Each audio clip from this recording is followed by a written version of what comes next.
For the Area 6 of PSB or Preliminary Survey Visit, so we have the extension and community involvement.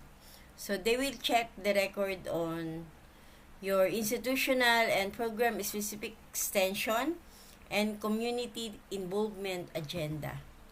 So they will check the documentation of extension projects and activities conducted, evidence of community needs assessment and stakeholder participation in project planning, impact of extension program on target communities, and resource generation for extension activities.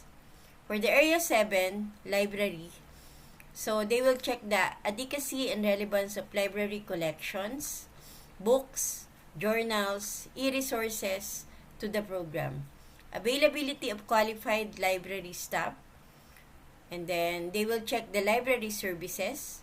Example is the circulation, reference, and online databases. And then they will check the physical facilities and equipment of the library and the usage statistics and feedback mechanism. For the Area 8, which is the physical plant and facilities, they will check the adequacy and appropriateness of classrooms, laboratories, offices, and other learning spaces.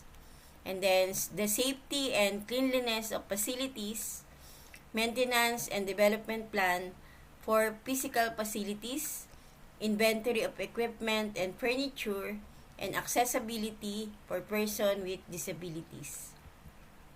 For the Area 9, which is laboratories, so if applicable to the program, there must be an adequacy and functionality of laboratory equipment and apparatus, safety procedures and protocols in laboratories, maintenance and calibration, records of equipment, availability of laboratory manuals and guides, and qualified laboratory staff technicians.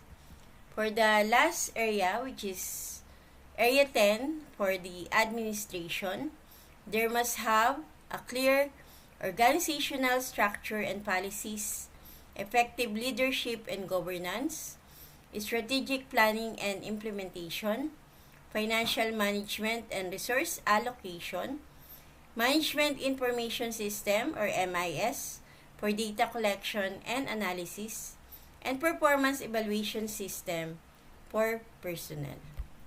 So that's it for PSB requirements.